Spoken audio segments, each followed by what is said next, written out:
two quarterfinals on Saturday. So the first one, England versus Switzerland. And Gareth Southgate is getting criticised. The players are getting criticised. Lo and behold, and I'm looking at this, Noel, and I must be the only one that can see this. I thought England were brilliant the last day against Slovakia. I thought that was a fantastic performance. That was a test of character against Slovakia. They were 1-0 down. The clock was ticking out. England held their shape. They held their, and they did the most important thing, Noel, that any team should do, and I don't care what sport they're involved in. They played, and they kept playing to the final whistle, and they got the reward. I thought that was a brilliant character victory for England, and I cannot understand the criticism they're getting. That was a brilliant victory under the cosh. They played to the end, and that's a great sign of a team. Well, they did play to the end. It's a sign of character, and you're right. It's always good to keep going, as you say. Like, England could have just given up, but they're not clicking, Paul, at the moment. Like you said earlier on about France, we'll give them the benefit of the doubt because of what they've done in the past, getting to World Cup final, winning it, and then getting to the last World Cup final and losing on penalties. France can't back it up. The only thing I would say about England is when it has come to the crunch in the big times against like Croatia in the 2018 World Cup semi-final. That game I thought was there for the taking, and I felt Southgate didn't go for it. The Euros final in 2020, I felt in the big moment they had taken the lead after less than 2 minutes, and to be honest with you, Paul, when I've looked at Italy, what Italy had back then, what they didn't have now, was strength of character, good defence, and being able to grind out a result, and they did. And England, in the end, lost out on the penalty shootout, and bringing on players for penalty shootout it was cold as ice. We're on the bench all game. Kept bringing them, and Southgate bringing them on for two penalty takers, and they both missed. It's done, and against France last time out in the World Cup, I thought England were the better team. Whether it was 1-1 and had chances to go 2-1 up, France went 2-1 up. And I know Kane missed the penalty, but I think even long before that, I think England should have gone for the throat. So that's the criticism of Southgate in England, is when they've had teams on the rack in the past, the big guns now I'm talking. Yeah. Haven't been able to put it home. And that's like we said earlier on about the benefit of the doubt with France. We believe that France can do it, and they've proven they can do it in the past. England haven't proven that they can do it. I know they got to the final last time out, but I would say that on the side of the draw England had, it wasn't the hardest, I would say. But you have to beat what's in front of you. Now, again, back to this game, I don't know, Paul. I think Southgate, like any big nation, like no doubt, Paul, France are getting criticised. Italy have gone out home already in the last 16. I'm absolutely sure they were being killed by their media. Yeah.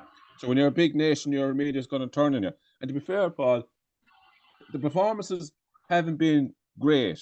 I honestly don't think anyone from England can say we've seen the best of them yet, and that's probably a good sign. That's a brilliant sign. We don't want to be playing brilliant in the group stage. Now is the time. I know, but they've shown no sign at all that it's going to click into them. No, it might click into game from against Switzerland. No, I've heard that Xhaka was a doubt for Switzerland, but from what I've heard now lately, is just that he is going to be fit. He's probably one of the best players. Xhaka used to play for Arsenal, he's played Bayer Leverkusen, has had a great season.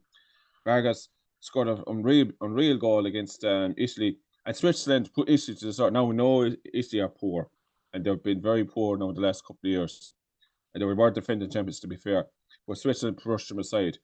So Switzerland won't have no fear, shall we say, of England, because they've drawn with Germany. Doyle lost the lead in the 95th minute. They've beaten Italy. They've played well. I just think it's amazing, Paul. They have so many good attacking players, but yet they can't seem to get their attack functioning as much as they can, as much as they should. Now, I know you can say the same for France. I accept that, but for a team that has Foden, Bellingham, Kane, Saka, Cole Palmer on the bench, who I believe should be starting now, because I think he's making an impact every time he's coming on. I just don't think he's getting the best out of the players. There was something there that someone said in the media lately with Ramsey. I know I'm going back a while here, Paul, but Ramsey, when England won the World Cup in '66, played the best team, not necessarily the best players all the time. Yeah. For example, Jeff Hurst, who got the famous hat-trick, before the tournament, he wasn't the main striker for England. Jimmy Greaves was. Jimmy Greaves got injured, but Hurst had played a few games. By the time the World Cup final came around, Hurst had earned his spot, and he made a big decision, Ramsey, and he either live or die by it, and he worked out brilliant for him because Hurst got the hat trick. Now, England, I feel Southgate is trying to put all the best players on the team, and it's not working out. For example, Phil Foden is wasted on the left wing, Paul. And he doesn't play there for his club. He plays normally in the number 10 position behind the striker. Because every time he's getting the ball, he's cutting inside, wants to get into the middle. And I think Foden, let's not forget, was the Premier League player of the year. Harry Kane was the top player in Germany. Bellingham was the best player in Spain. So they have the quality. It's just not clicking at the moment. But when they do click, they can definitely get to the final. But I don't know if Southgate is the man to get the best over him, because he's proven in the past, when it's come to the big crunch, Paul, he's fallen. That's what I say about Southgate. Yeah, but no. Sorry, can I come in there now? And you know more about this. To me now, a lot of these, they're young players. What I can make out anyway. Yeah. I wouldn't even. So this is a young team that coming through underage. They've been doing well underage teams. England have been very good underage, right? They're new young players. Apart from Harry Kane, who's a bit of baggage and looks off the mark in fairness. But the rest of them, they're young players. They're confident. But I was so impressed the last day, Noel. With about 20 minutes to go, the clock was running down. They didn't panic. They didn't lose their discipline. I go back to 2001 when Ireland beat Holland above the qualifiers. Holland threw on all the players in the last 20 minutes. They lost their discipline. They were a shambles. England kept playing. They kept passing the ball one side to the other. They kept position. And the Slovakian players just disintegrated. The goal was coming. It was a bit of brilliant skill, but the goal was coming. But they kept doing it, Noel. They kept their discipline. It's the one thing I'm watching, and I don't care what sport they're in. That is the most important thing a manager can do, to get his players, however he's done it, and I don't know, to play it to the final whistle, not to play it to the scoreboard. They didn't lump it forward, giving the ball away. They didn't give away silly frees. They kept playing, and they got the reward. And to hear people saying they were lucky, well, number one, Noel, lucky is brilliant. I'd love to be lucky the whole time, but that wasn't luck. That goal was coming for at least 10, 12 minutes. They wore them down, and I just thought that was a brilliant sign, and I think they're going to beat Switzerland. Yeah, there's no doubt about they are more than capable of beating Switzerland. I know what you're saying. It's played to the whistle, but do I think? No, sorry, no, for cutting across you. Manchester United, 1999, 2 goals in injury time. Yeah, I totally accept that. And to be fair, England, less than a minute after in extra time, Harry Kane gets his goal. Yep. Now, you could say it's a bit fortunate way. Eze miskicks it. Tony heads it across the pitch, across the box, and Kane's there to nod it in. Yeah. I totally accept it, but there's something about it. They're not quite they're not convincing, and I accept they don't have to be convincing to get by, because the quality. I think it's more on the quality on the pitch than necessarily the management. I just feel with Southgate, I suppose, legitimate criticism of him. Yeah. He bought Luke Shaw, who hasn't played yet in the tournament. Luke Shaw's been injured since February, for Manchester United. He hasn't played since February.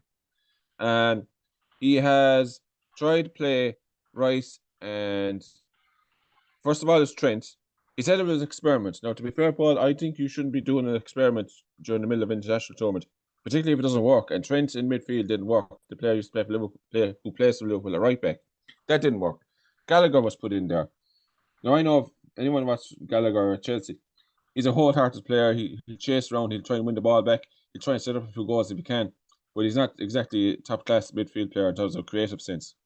Kobe Manu has I think he's fallen into I think he's got the right man in there now, more or less by accident, because the other two options hadn't worked. Anthony Gordon at Newcastle. He's from Liverpool. He's playing with Newcastle. I think he deserves a lot more minutes than he's getting, Paul, particularly down the left wing. And he is a winger, and Foden is in the winger. And there's legitimate criticism that he's not playing players in their best position. When he is playing them, he's playing them sort of out of position, if you get me. And people have said that Harry Kane, you said just there yourself, he's not probably playing as well as he can. But I could understand persisting with Kane all through the tournament, starting him in every game, if he was your right option. But he's got Ollie Watkins out there, Ivan Toney. Southgate actually said when Ivan Toney came on, he came on with less than 2 minutes to go, and Ivan Toney was going, like, in a way, what can a player do in less than 2 minutes? He's already just after doing a warm up. He's been told, right, you're going on. Tony was raging, I think, by the sounds of it, that he was bringing them on with less than 2 minutes to go. Now, thankfully for Southgate, it worked out because Bellingham got that unbelievable goal. Now, to be fair, Yeah. Benjamin himself wasn't having a great game up until that either. And that was their first shot on target, and stuff, forgetting, in the 95th Yeah. minute against Slovakia of all Slovakia. And the quality the English team have to Slovakia now, Paul, to be fair, it's much higher. Yeah. So he has been lucky, but they need to up their performance big time, Paul. Yeah, just call it now before we move on. Can you call it? Yeah.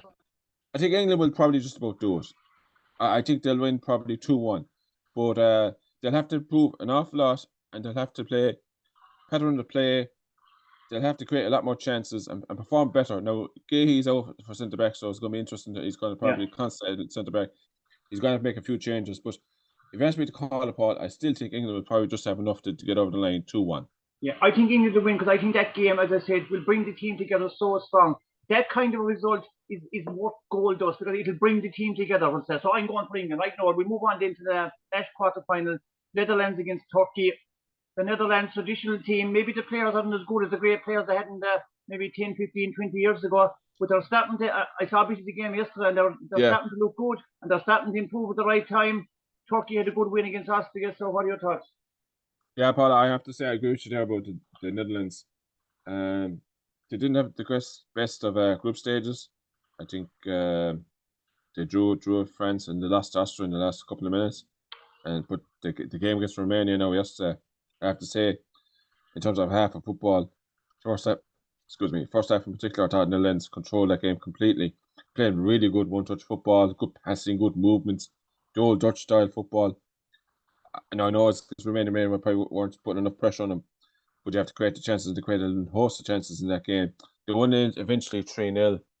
They look very assured, but very good. I think probably the best performance in the Euro so far from all the teams yesterday. I think the Netherlands could be now. You can't say they're dark horses now because they've got the history. They've got the performance yesterday would tell a lot, but you could have a sneaky feeling that they can go all the way. Like they wouldn't if they're a good bet there now before the Romania game. You might be very happy. I think they're starting to click into the gear now. No, I know they haven't probably got the top striker. Like Weghorst is used to play for Manchester United there last season. Yeah. He's still coming on, but he probably wouldn't be much clinical, but you get the odd goal for you to try as well. Sorry, no, just a quick comment there. The Netherlands are traditionally a confidence team, and that kind of a result yesterday, they can suddenly blossom because they have the technical ability. Traditionally, maybe if teams go wrong, they fall apart, but the other way, when they get confident, it flows out of them. That's for sure, Paul. And I think they're up against Turkey now. They are now in the quarter final. Turkey had a very good win against Austria. We're backs to the wall. They went 2-0 up. Austria came roaring back. Austria had numerous chances in the game. They got back to 2-1. I don't know if you saw it, Paul, but in the last minute, the Turkish goalkeeper. I saw that. It was an unbelievable save in the last minute, championship moments, as you say yourself, Paul. When you're leading 2-1, 95th minute, the clock had just hit 95. Fantastic save, unbelievable save that the goalkeeper made. That was the moment that kept Turkey in the lead and got them into the quarter final. And some people have been saying Turkey before the tournament. Turkey dark horses. I wasn't sure. They went to group, of course. Portugal had a bad loss to Portugal in 3-0, but they've recovered very, very well. And I think this is going to be a battle, Paul, between the battle of styles, I would say. I think Turkey defended very well yesterday. Now, of course, they gave up a few chances. Of course, that can happen in any game. But if that's the call, Paul, I say the Netherlands just about. So I think England Netherlands semi-final is going to be very tasty if things work out the way we're thinking. But I just have a funny feeling Netherlands. Koeman hasn't taken now. I know he was very disappointed, very, very disappointed with the game against Austria, the last 3-2. I know he went through, Paul, to be fair, because they were one of the best third place teams. So I just have a sneaky feeling that Netherlands will get over the line in this one, possibly 2 or 3-1. I think that from yesterday's performance display, Marlon getting 2 goals, very, very breakaway goals in the last one at the end. Cody Gakpo playing very well. The player that plays for Liverpool playing very well. So I just think they're clicking into gear now, Paul, and I just fancy them to win this tie. Yeah, I think I have to agree with you. As I said before, some of the players that wasn't probably high profile, they're playing around Europe. There's a couple of them playing in the main clubs in Holland, but they're there wouldn't be the high profile, the real genius they had a number of years ago. But they've come together now, and Yeah. we don't know what the Dutch, as the saying goes, internally they can fall apart at times. There can be Yeah, stuff going on that we definitely. don't know about behind the scenes. But when on the pitch, if things start to the flow, they can just they can leave the trouble behind them and they can go out on the pitch and just really play brilliantly. And I thought, I only saw a bit of the game yesterday. Now Romania probably are